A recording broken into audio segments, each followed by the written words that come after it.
जैसे कि हमारा टॉपिक चल रहा था acid basis and salt. Last class में हमने इन तीनों को एक्सप्लेन किया था।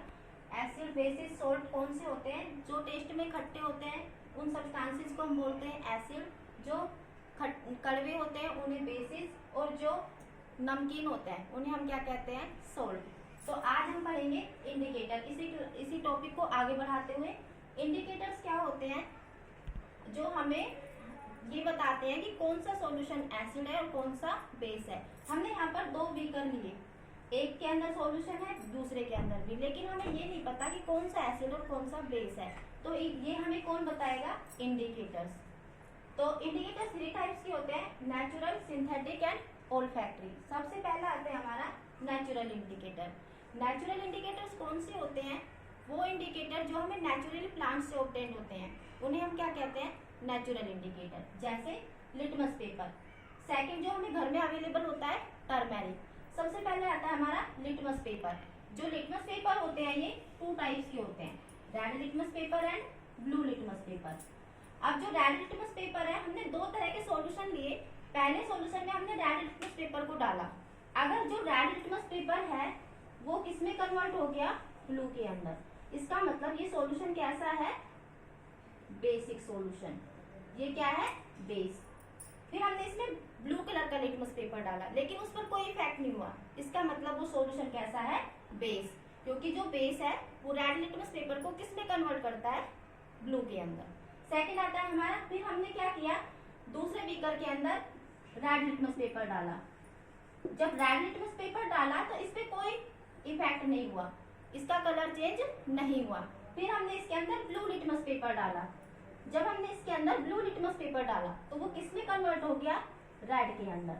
अगर लिटमस पेपर रेड में कन्वर्ट होता है तो इसका मतलब वो कैसा सॉल्यूशन है? एसिड। जो एसिड है वो ब्लू लिटमस पेपर को किस में कन्वर्ट करते हैं? रेड के अंदर। फिर हमने क्या किया, एक और सॉल्यूशन लिया और उसके अंदर हमने पहले रेड लिटमस डाला। वो रेड लिटमस पेपर रेड में ही रहा, उसका कलर चेंज नहीं हुआ। फिर हमने उसके अंदर ब्लू लिटमस डाला, पेपर डाला, उसका कलर भी कैसा रहा? ब्लू, कलर चेंज नहीं हुआ। तो इसका मतलब ये कैसा सॉल्यूशन है? Neutral solution.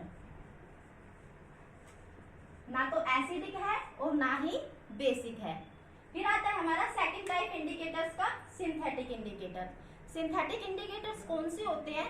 जो हम लैब में प्रिपेयर करते हैं उन्हें हम क्या कहते हैं? Synthetic indicator. और ये कैसे होते हैं? हमारे लिक्विड फॉर्म में होते हैं। सबसे पहला आता है हमारा मिथिलीन ब्लू। मिथिलीन ब्लू क्या होता है? एक सॉल्यूशन होता है जिससे हम क्या करते हैं, ये पता लगाने के लिए कि कोई सॉल्यूशन एसिड है या बेस है तो हम कुछ बूंदे डालते हैं उसकी। तो हमने क्या किया, एक बीकर लिया, उसके अंदर कुछ सॉल्यूशन डाला और उसमें मिथाइलिन ब्लू की कुछ ड्रॉप्स डाली, 2 to 3 ड्रॉप्स। जब हम उसके अंदर मिथाइलिन ब्लू की कुछ ड्रॉप डालते हैं, अगर उसका कलर रेड हो जाता है उस सॉल्यूशन का तो इसका मतलब वो क्या है? एसिड। और अगर मिथाइलिन ब्लू की ड्रॉप डालने पर उसका कलर येलो हो जाता है, इसका मतलब वो क्या है? Basic solution. सेकंड वन आता है हमारा फिनोफ्थलीन। जो सेकंड सिंथेटिक इंडिकेटर है हमारा वो क्या है? फिनोफ्थलीन। ये भी कैसा होता है? हमारा सॉल्यूशन फॉर्म में होता है, लिक्विड। हमने क्या किया, इसकी 2-3 बूंदे एसिड सॉल्यूशन के अंदर डाली। अगर उसका कलर चेंज नहीं होता, वो कलरलेस ही रहता है, तो इसका मतलब वो सॉल्यूशन कैसा है? एसिड। और अगर हम उस फिनोफ्थलीन की 2-3 ड्रॉप डालते हैं और उस सॉल्यूशन का कलर पिंक हो जाता है, कलर चेंज हो जाता है, कलरलेस से पिंक में कन्वर्ट हो जाता है, इट मीन्स वो क्या है? Basic solution. फिर थर्ड वन आता है हमारा ओल्फैक्टरी इंडिकेटर्स। ओल्फैक्टरी इंडिकेटर्स वो इंडिकेटर्स होते हैं जिन्हें हम सूंघ कर बताते हैं कि ये कैसा है? ओल्फैक्टरी। जैसे मान लो हमारे सामने से कोई निकल के जा रहा है और हमें बहुत खुशबू आई खट्टी सी, तो हमने पता लगा लिया सूंघ के कि वो क्या है? ऑरेंज खा रहा है।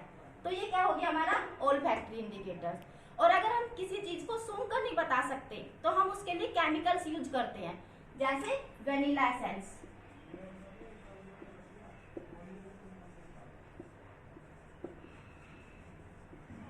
अगर हम वेनिला एसेंस को एसिड के अंदर डालते हैं तो इसकी जो स्मेल है वो कैसी हो जाएगी? एकदम से इंक्रीज हो जाती है। पहले बहुत कम स्मेल आ रही थी, लेकिन जैसे हमने वेनिला एसेंस की 2-3 ड्रॉप्स डाली और उसकी खुशबू बहुत ज्यादा आने लगी, इसका मतलब मतलब वो सॉल्यूशन कैसा है, एसिड। और अगर हम वेनिला एसेंस की 2-3 ड्रॉप्स डालते हैं उसी सॉल्यूशन के अंदर और उसकी जो स्मेल है वो बिल्कुल ना के बराबर हो गई, इसका मतलब वो सॉल्यूशन कैसा है, बेसिक है।